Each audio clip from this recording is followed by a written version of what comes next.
Tonight, it's an abortion question before the Ohio Supreme Court. Who has the legal standing to sue the state of Ohio when it comes to the new law? Well, just today, justices heard those arguments as voters are less than 6 weeks away from deciding an abortion question. WCPO 9 News anchor Brent Bugansky and live in studio tonight. So, Brett, this case is about the ongoing lawsuit challenging the state's abortion law. Certainly that's the case. And for the state today, it was about trying to remove certain parties from the abortion lawsuit. So while there are questions about who can sue, there's also questions about the power and authority of county judges.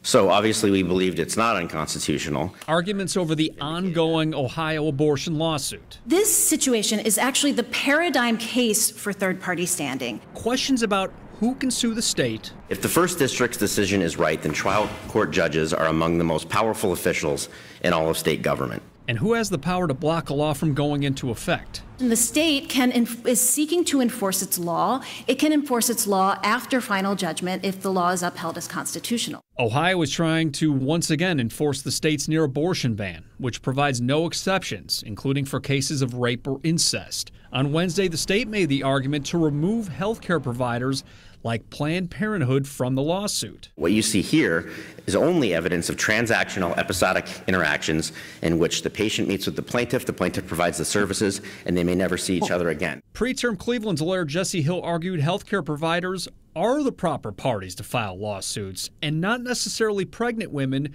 who are looking for an abortion. They may be dealing with other financial issues, other health care concerns. They are not in a position to hire an attorney, bring a lawsuit, seek an injunction.